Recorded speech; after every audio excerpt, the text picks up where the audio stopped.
day, Andrew from C1D Paintball. I've got chicken scratch on what I'd like to say. It's my platform. It is not a platform. I'm not a politician. One of the last people who should be a politician. I want to talk about the Army Globe battlefield. Now, that's the paintball field in LaSalle, Quebec. Been known as many things over the years. But that's in the past. We're talking about this field now and where they're going. Now, before, Connor and I had been members of the field in its previous form for all 3 years of its existence. And we had gone to the field before then, and I broke into paintball there. We played this field. We played hundreds of games at this field. I wanted to say dozens, and I sat there going, no, we've played a lot of paintball. COVID helped kill the last version of the field. And but that's getting behind us here. What I'm doing this video in is to tell you this experience we had going back there. And spoiler alert, we had a great time. So let's talk about straightforward stuff, because a lot of people who used to go to the field before, they don't know. Well, what's it like, blah, blah, blah. They're not going out. Now, it's been open for a little bit, a couple of months, before we finally went. But I mean, for us, it's every second weekend if we're lucky to get enough to play paintball, and we committed to some stuff outdoors.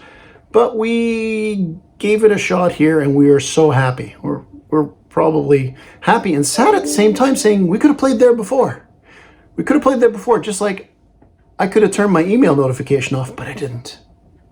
So, we're going to get emails. It's going to happen. This is life. The furnace is going to go on and turn on.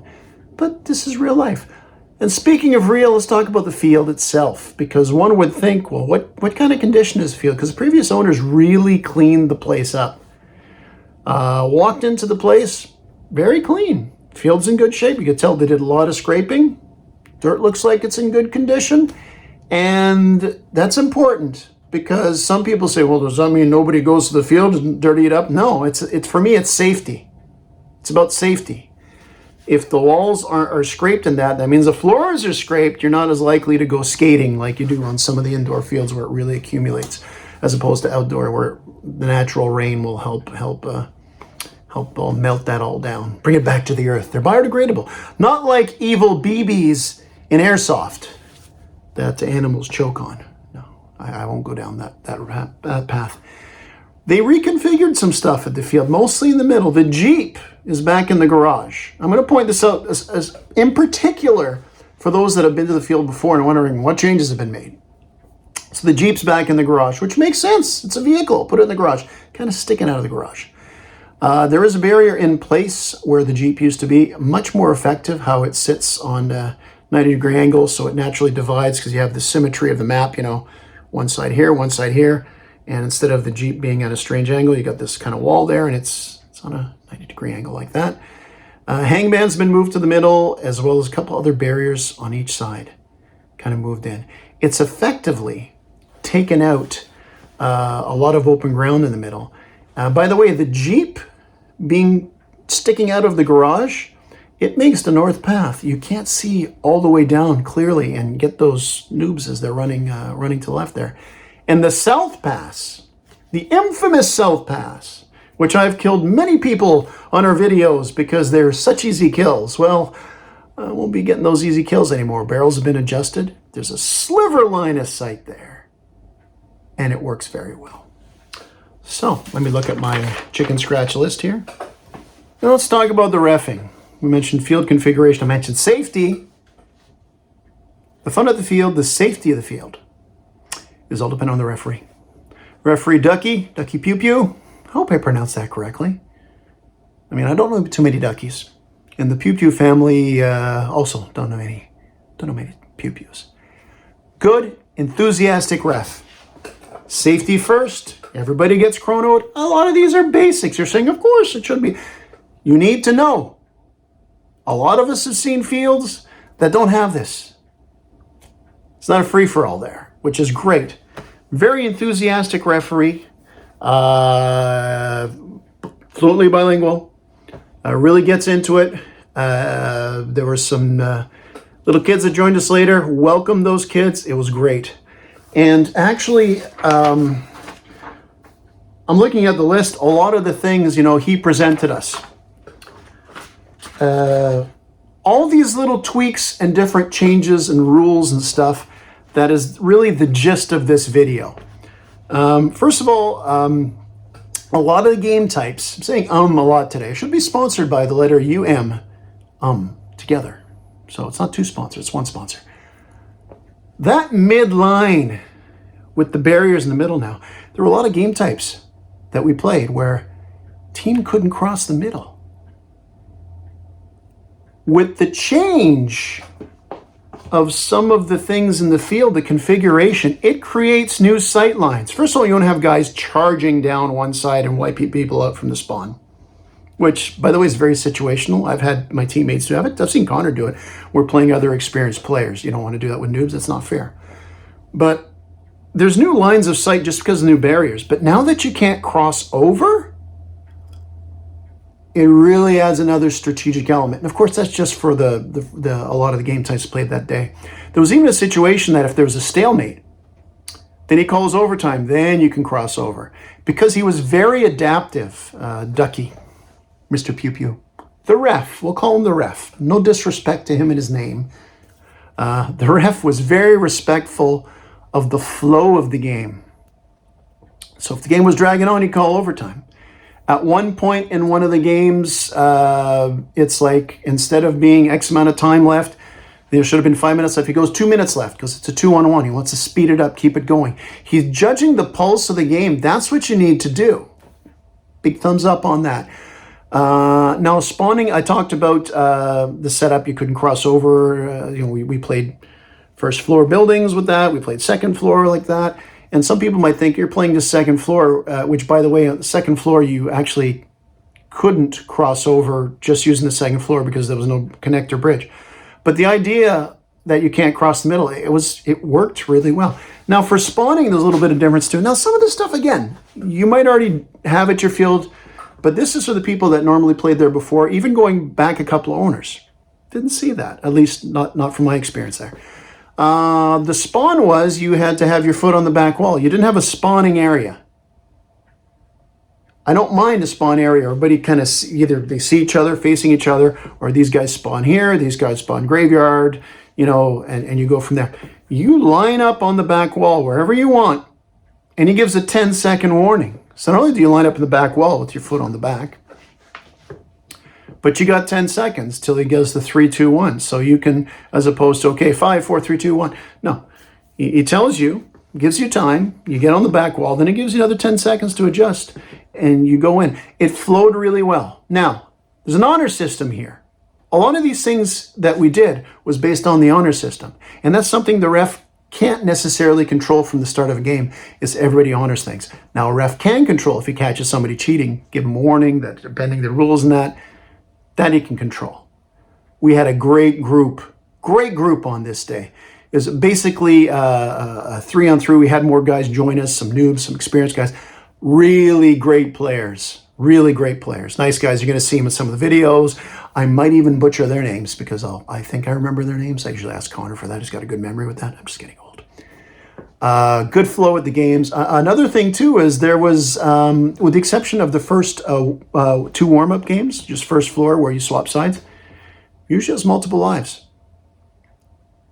This sounds funny. All these games I played on this field before, never, not once, played a game type where you had multiple lives. Done it outside, done it at other fields.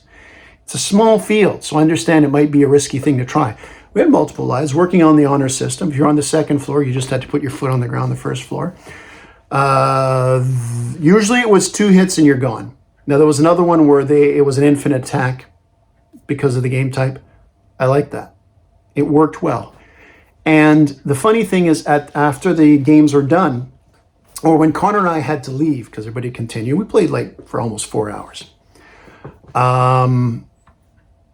He's saying, oh, but we have this game type. We have this game type. We don't have time for. It's like, no, don't feel bad. That's Ducky who told me. The ref. I said I'd call him the ref. It's like, don't feel bad that we didn't play all these game types. that's even a bigger bonus because the next time you show us even more. Plus, you got the standard ones out there. So, and if people asking about prices and equipment, yeah, they got all the gear there. The prices are very reasonable. Membership is very reasonable. It's always a better deal to get a membership. But look, you come in there and you just like a one-day rental. It is, I'm comparing it to all the other places. It is a great deal. If you're going to play indoor paintball in Montreal right now, this is the place to go. Very enthusiastic. They are open to suggestions. What do you want to do? They have a lot of airsoft there too. They never had airsoft there before. Now they got airsoft. And I say, you know, I'm not going to say, I made a joke about airsoft and the BBs earlier.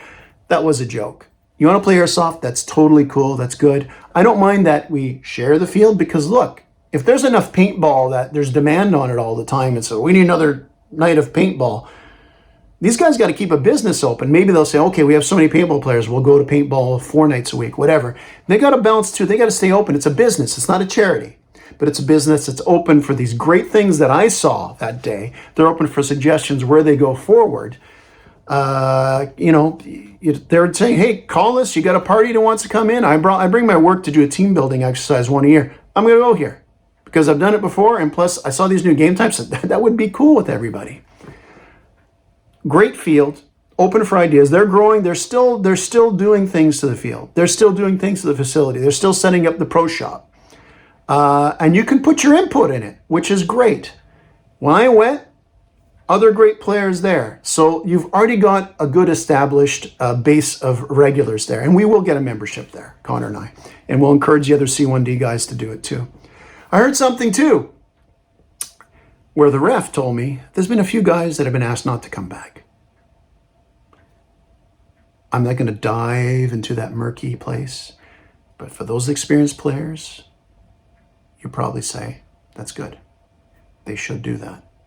I've been to a field in the past. I'm not going to say what field, I'm not going to say when, but when a player repeatedly did something, not only that visit, but on previous visits, he continued to do it to a point where I took the referee to the side, who was all, just about gave away too much there. I took an administrator of the field to the side who witnessed the same event. And I said, you know, this person shouldn't play at this field. And they said, well, we can't just be throwing customers out, like we need the business.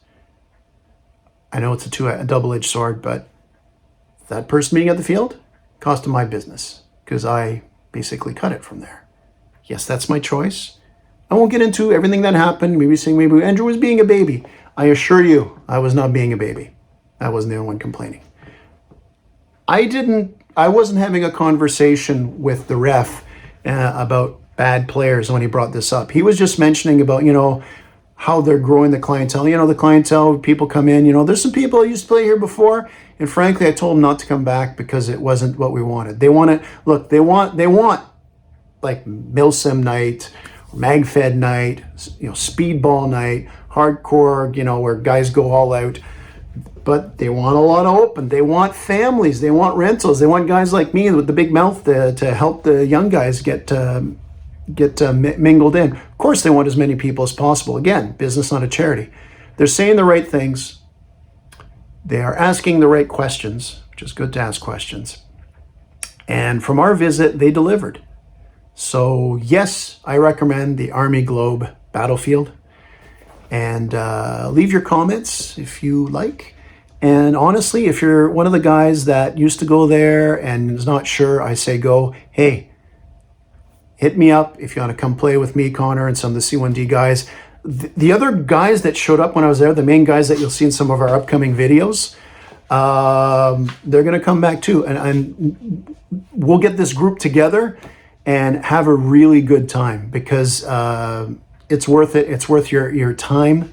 It's worth your money in a hobby you love, and you will not, from what I've seen, you will not be disappointed. Army Globe Paintball. Let's see you out there. Support them. Support your local paintball businesses. And remember, at the end of the day, it's only a game.